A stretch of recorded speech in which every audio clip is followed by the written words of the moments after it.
After the somber funeral for my father, a prominent shareholder, my brother-in-law caught us off guard by raising the delicate topic of inheritance.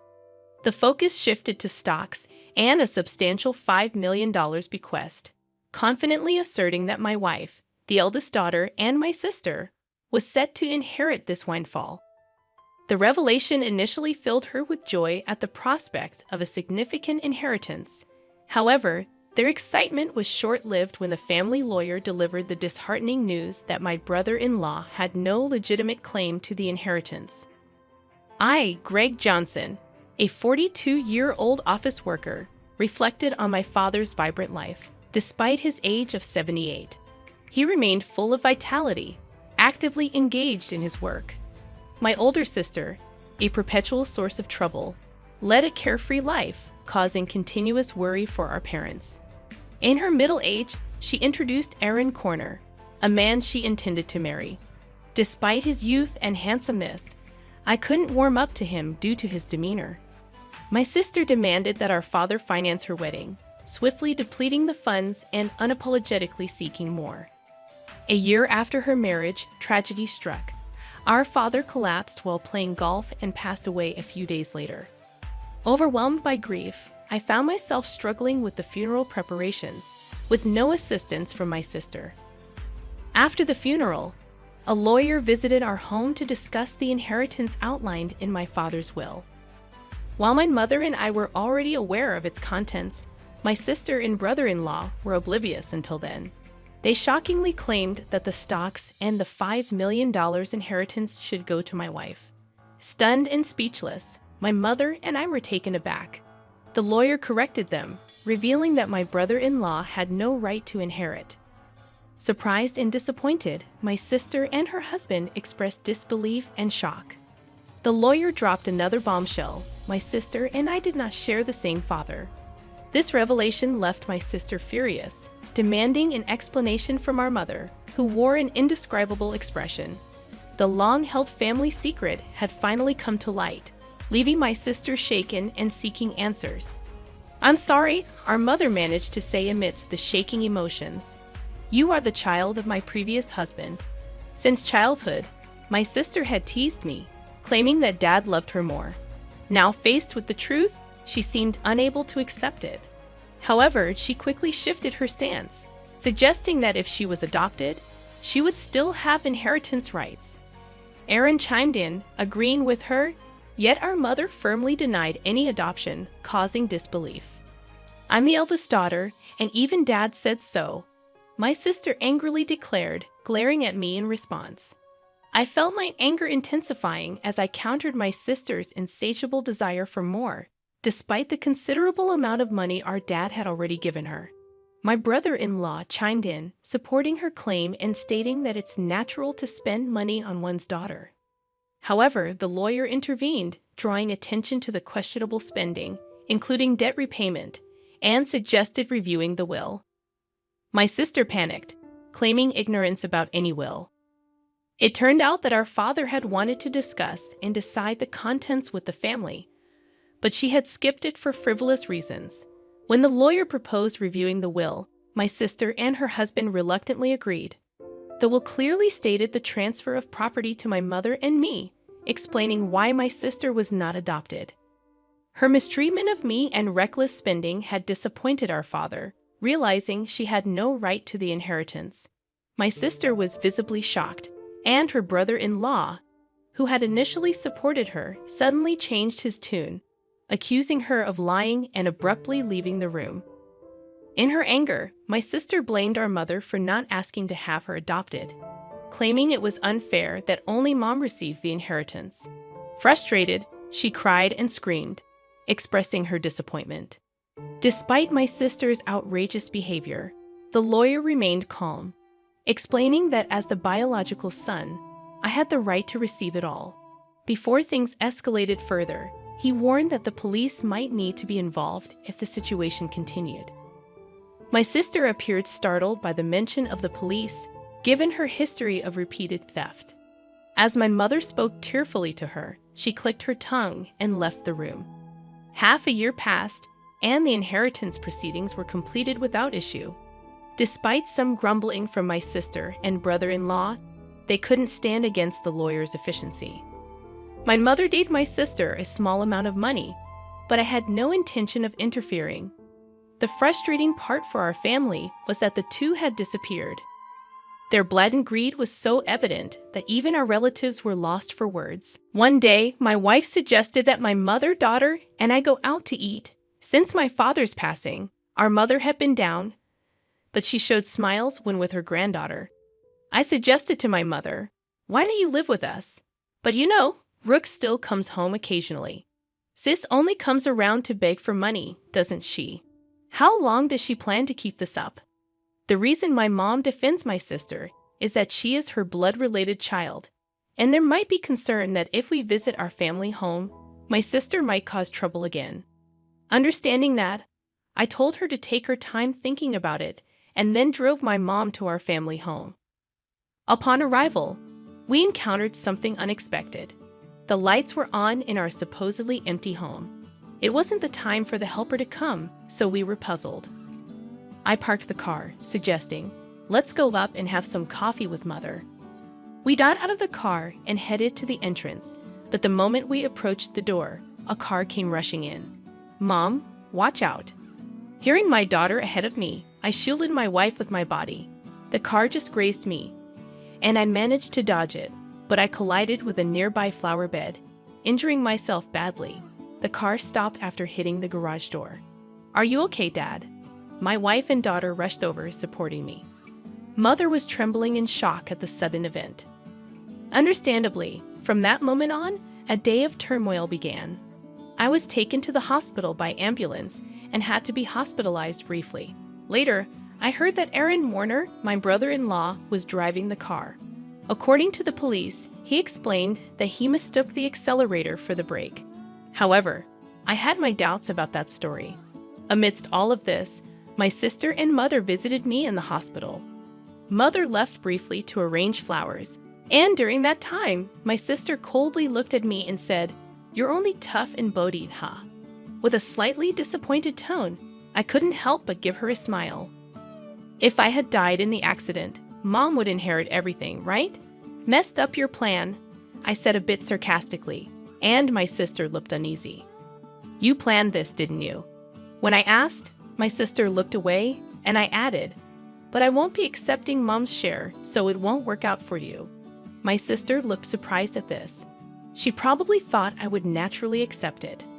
I have a wife and kids, so I passed the inheritance to them. It's not strange for the head of the family to think that way.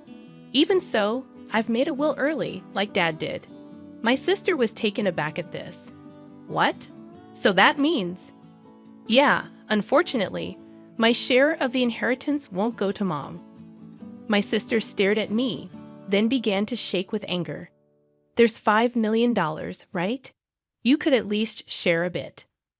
When I immediately refused, my sister furiously grabbed my collar. "I'm your sister. We should split it." Whether it was the amount of the inheritance that drove her mad, she continued to scream in a very aggressive voice. I felt pity for my sister. It's that greedy attitude that disappointed Dad. Don't you get it? My sister's face turned even redder, and she grabbed my neck. "Bro, stop it." Mother, who had just returned, scolded her loudly. Then the nurses, called by the nurses' call button, arrived and escorted my sister out of the room. Mother seemed to want to protect my sister, but my sister had lashed out at her too. As she left, she asked, "Why did she turn out like this?" Hearing Mother say this sadly, I felt a pain in my heart. Later, Mother's health deteriorated, and she fell off, gradually weakening. My wife and I started visiting the family home more frequently to support her, but this seemed to upset my sister. Probably she encountered my wife when coming to ask for money or heard about it from Mother. One day, my sister called my cell phone. "From now on, we will take care of Mom. You guys don't need to come. Watch this." All of a sudden, however, my sister wasn't listening and said, "We've already decided," before hanging up. My wife told me she had been turned away by my sister. Too concerned about how my sister, who had no experience in household chores or living, would manage, I quickly contacted Mother. To my surprise, I found out that my brother-in-law had experience in caregiving. Mother was still independent, not yet in a worrying state. This reassured me. However, within just a month, Mother was rushed to the hospital in an ambulance. It was said to be due to a medication dosage error. When we rushed to the hospital, Mother was shockingly weak. The doctors also seemed puzzled by her condition. I couldn't recall such a mistake ever happening before. Leaving my wife to care for Mother, I went to our family home, which was in a terrible state. Despite my mother's love for cooking, the usually well-stocked fridge was shockingly empty. Even the helper had been swiftly dismissed. Feeling ashamed of trusting my sister even a little, anger surged within me. Checking the safe where valuables were kept, I discovered a large amount of money missing from Mother's passbook.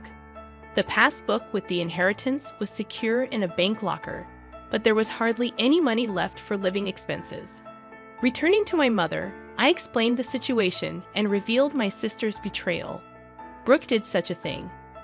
Mother seemed unaware of the passbook issue and showed a shocked expression. When asked about the medication error, she explained that my brother-in-law had prepared it and looked troubled. "Mom, I don't think you should let them into that house. They claimed they would take care of you, but the state of that house was the worst. And you've gotten so frail. Haven't they been feeding you properly?" Speaking with concern, I hung her head. "Mom, let's live together. I'll build a new house, and we can live there together." Moved by my suggestion, Mother shed tears. However, her condition continued to worsen. Despite the doctor's best efforts, they, along with my sister, seemed to weigh heavily on her. Ultimately, Mother passed away without recovering. When I went to the family home for the funeral, all the valuable items had disappeared. It seemed that my sister and brother-in-law, in need of money, had taken them. Standing in the desolate place, I was overcome with anger. I had to find a way to make my sister take responsibility for Mother's sake and as atonement for what she had done. I resolved to do something. The day after Mother's funeral, my sister and I met at the lawyer's office to discuss the inheritance. "Condolences, but as her daughter, I'm entitled to Mother's inheritance," my sister said with a sense of superiority that made me laugh involuntarily. She seemed to be under some misconception. "Let's open the will then." As the lawyer revealed the contents of the will, my sister turned pale. "You're joking. Why, bro? You are not entitled to any of the inheritance. This is in accordance with Dad's wishes." My brother-in-law started to get angry, but the lawyer had nothing else to say except repeat the same thing. "This must be a mistake. Bro is her child, isn't she?" My brother-in-law suddenly became furious, throwing things off the table. "Are you trying to trick us? We won't let you get away with this. Give us the inheritance now." "Aaron, you planned to kill Mother, didn't you?" When I asked, my brother-in-law glared at me unpleasantly. "Oh, I wouldn't do such a thing." "Then why did the medication error occur?" My brother-in-law appeared annoyed. "I don't know anything about that. It's impossible that I can't inherit. You must have done something." My sister was getting more agitated. "Now I'm even behind on my condo payments." I was shocked. She hadn't rushed to Mother's side after hearing of her death because she was busy with such matters, hoping for the inheritance. "Really, there's nothing left." My sister pressed the lawyer. "That seems to be the case. Let me explain in detail."